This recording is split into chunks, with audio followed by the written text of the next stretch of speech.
Sekarang itu kecerdasan tomak atau kecerdasan nafsu. Itu kalau sampai ngaji kitab tasawuf, itu bab bakhil itu tidak ada. Menurut kitab tasawuf, medit itu tidak ada, kikir itu tidak ada. Yang ada itu tomak. Tomak itu berharap dikasih orang lain. Makanya buyut-buyut kita semua ini kan pahlawan semua. Membela negara Indonesia jadi merdeka. Yang nggak pernah kebayang jadi presiden, menteri. Tapi sekarang nggak, ngamal sedikit saja harus jadi menteri. Jadi ini bahaya kalau dalam kelangsungan bernegara. Karena orang biasa transaksional. Awal negara ini dibangun berdasar heroik, bukan berdasar apa? Transaksi. Assalamualaikum warahmatullahi wabarakatuh. Maka ketika Abu Bakar jadi khalifatul Rasulillah, itu ada sistem kepegawaian.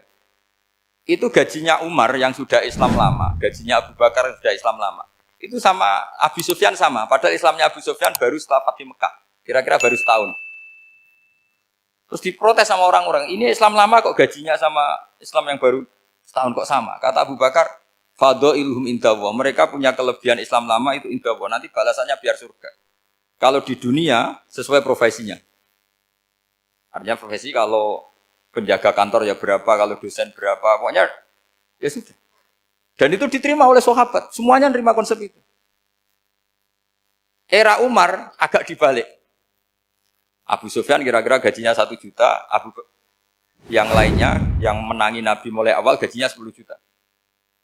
Ditanya, ya Umar, kenapa ini jadi rubah seperti kebijakan Abu Bakar, tidak seperti Abu Bakar? Jawabnya Umar lucu. Fa la usawwi baina man qatala Rasulullah wa baina man qatala ma'a Rasulillah. Demi Allah saya tidak akan pernah menyamakan orang yang dulu merangi Rasulullah yaitu Abu Sufyan dengan orang sing selawase derekno Rasulullah yaitu Sayyidina Ali dan sebagainya. Ini penting. Artinya ketika gajinya orang saya seperti Ali radhiyallahu anhu itu tinggi itu bukan karena lamanya Islam, tapi karena lamanya iman. Jadi mulai dulu ijtihad itu ada dan dulu dia biasa saja.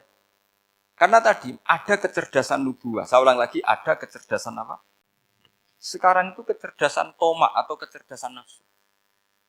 Itu kalau sampai ngaji kitab tasawuf, itu bab bakhil itu tidak ada. Menurut kitab tasawuf, medit itu tidak ada, kikir itu tidak ada. Yang ada itu tomak. Tomak itu berharap dikasih orang lain. Sampai pernah enggak bilang kalau artis-artis di Jakarta kikir? Tidak pernah kan? Karena kamu tidak pernah ingin diberi. Tapi kalau kamu punya pacar karena kenal tidak pernah ditraktir, oh pacar saya kikir. Karena kamu ingin diberi. Pernah enggak kamu ngukumi orang lain kikir yang enggak kenal? Padahal tidak pernah memberi kamu. Apa kak? Karena kamu tidak pernah ini. Coba sekarang kamu saya tanya, ini latihan cerdas. Definisi kikir itu apa tuh Pak? Enggak pernah memberi kamu kan? Artis-artis Jakarta, tokoh-tokoh nasional pernah enggak memberi kamu? Enggak kan? Tapi enggak pernah kamu vonis kikir. Karena kamu enggak pernah tomak. Tapi pacar kamu, kok amin ditraktir terus? Atau istri kamu, atau mertua kamu, kok enggak ngasih warisan, kamu bilang kikir enggak? Sebabnya kikir betul apa karena kamu tomak, berharap? Tomak. Maka di kitab tasawuf itu enggak ada bab kikir, yang ada bab tomak. Karena asal usul menvonis orang kikir itu karena tamak. Maka jangan banyak kenal orang, nanti banyak hukum kamu kan. Sombong juga gitu, di tasawuf itu enggak ada bab sombong. Karena orang hukumi orang lain sombong itu karena kamu ingin dihormati. Ada orang enggak kenal, terus lewat saja enggak tanya kamu bilang sombong enggak? Enggak kan? Tapi kalau kenal, oh sombong betul, kenal enggak tanya kan gitu. Jadi tasawuf itu sisi unik dari khazanah Islam. Makanya di tasawuf itu enggak ada kritik terhadap kikir. Ya tentu kikir itu buruk, pasti ya kikir itu buruk. Tapi enggak perlu dikritik. Jangan-jangan yang salah kamu. Mau kenal Pak On di PPAI terus ingin jadi sekretarisnya. Terus ingin kenal Pak Jokowi ingin jadi menterinya. Nanti kenal rektor ingin jadi pegawainya. Ketika enggak diturutin bilang Pak Rektor kikir. Tapi orang lain ya Kak pernah berharap. Mungkin enggak menvonis Pak Rektor atau Pak On ini kikir. Enggak kan? Berarti vonis kikir itu status orang itu apa enggak kesampaian niat kamu? Memang agak jelimet ilmu tasawuf itu, tapi itu unik. Itu bagian dari khazanah apa? Islam. Makanya Rasulullah itu sering isti'adah minta perlindungan wa min toma'in fi ghairi matma'in. Ya Allah, saya tidak ingin berkeinginan yang tidak layak. Karena semua dunia ini dimulai dari keinginan. Coba kamu protes negara itu karena apa? Ingin makmur sejahtera tanpa kerja, sehingga nyalakan menteri keuangan, menteri ini. Makanya kalau guyonannya ulama tasawuf begini, tak beri bocoran. Guyonannya orang tasawuf. Begini guyonannya. Anta lam tajid min nafsika kullama turid. Fa kaifa turidu min ghairika kullama turid. Kamu yang punya keinginan saja tidak bisa memenuhi apa yang kamu inginkan. Kenapa keinginan itu kamu timpakan ke orang lain untuk memenuhi kamu? Wong kamu yang punya keinginan saja tidak bisa mewujudkan. Kenapa keinginan Anda kamu timpakan, bebankan orang lain untuk memenuhi keinginan Anda?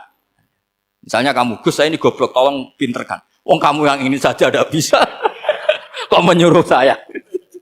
Jadi kalau tiap tasawuf itu unik. Seperti kamu mencintai istri tulen, itu ingin kan dicintai istri tulen. Kamu sendiri kan nggak bisa cinta tulen, masih pelengahan sana sini. Kamu pacaran, ingin pacar kamu setia. Ternyata kamu bikin sekian alternatif. Kalau putus ini punya ini, putus ini. Tapi kamu ingin ini setia, kan nggak fair. Makanya guyonanya orang tasawuf itu, anta lam tajid min nafsika kullama turid fa kaifa turidu min ghairika kullama turid. Gampang tuh apalane pokoknya ratrit gitu aja gampang. Jadi kamu yang punya keinginan saja tidak bisa memenuhi. Kok orang lain disuruh memenuhi. Sehingga orang tasawuf itu malu betul. Misalnya saya kok ingin Pak On takdim sama saya itu kurang pegawaian. Kalau saya ingin ditakdimi saya menakdimi diri saya sendiri. Makanya berbahagialah orang yang ngilu terus saya ganteng sendiri ya Allah. Saya kaya sendiri. Menunggu orang lain bilang kamu kaya itu repot. Menunggu orang lain bilang kamu hebat itu, ya sudah bilang aja, ya Allah saya hebat, ya Allah saya ganteng, ya Allah saya cantik. Daripada menunggu orang lain bilang apa? Cantik. Jadi ilmu tasawuf itu unik. Jadi kalau fikih itu yang dikritik itu kikir. Kalau tasawuf enggak toma. Karena orang yang kamu vonis kikir itu jangan-jangan tidak kikir, tapi mementingkan yang lebih penting. Misalnya ada teman yang tidak pernah naktir kamu, ternyata punya ibu sakit, uangnya dianggarkan untuk ibunya yang sakit, atau anaknya sekolah, atau keluarganya masih butuh biaya, sehingga sama teman dia kikir. Hakikatnya kikir apa mementingkan yang penting? Tapi kamu karena nggak pernah ditraktir menvonis kikir. Nah, ini pelajaran. Jadi makanya yang dianteni ilmu tasawuf itu tamak tadi kalau dalam bahasa Indonesia, bukan kikir. Karena vonis kikir itu akan disematkan orang yang tidak kesampaian hajatnya.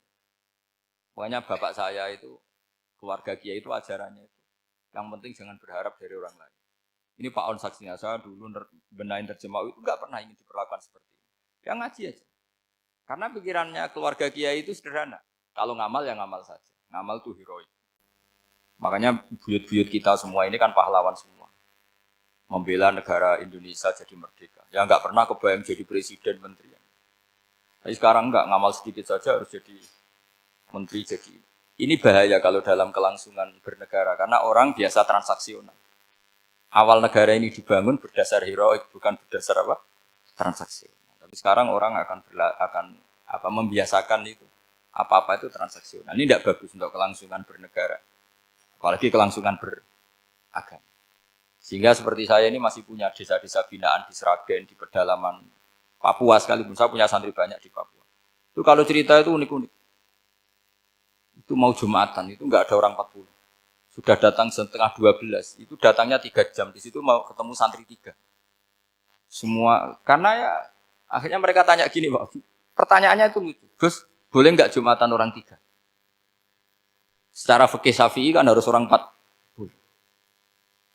Kemudian mereka tak bilang, buat sholat duhur saja. Mereka enggak mau. Wong Jumat-Jumat kok duhur. Harinya kan Jumat, masa sholatnya?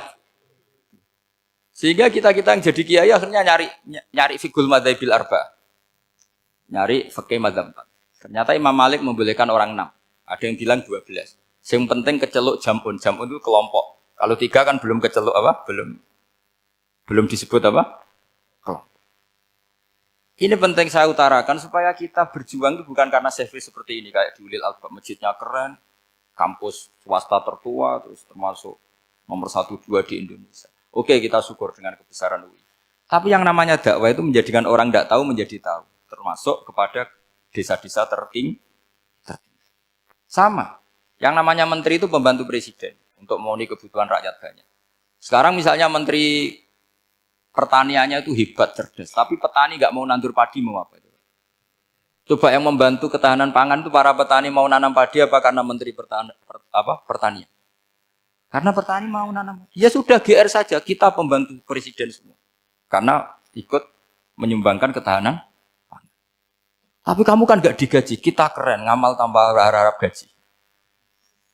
Ini penting supaya Anda itu nggak hati kecil gitu, ikut menyumbang negara tanpa ingin dapat gaji. Keren nggak? Nah itu nubuah. Apa? Nubuah. Orang Ansor itu seperti itu. Sehingga ketika Rasulullah wafat dan ada kompetisi kepemimpinan, itu orang Ansor gak ikut. Sudah kita makmum saja, silahkan dibagi di saking baiknya orang Ansor. Nah, makanya saya ulang lagi ya. Kecerdasan nubuah ini yang gak difahami orang Khawarij. Orang Khawarij cara berpikir yang kerja banyak harus dapat banyak. Sementara kecerdasan nubuah enggak. Yang biasa memberi, terus memberi saja, biar derajatnya tetap al-yadul ulya.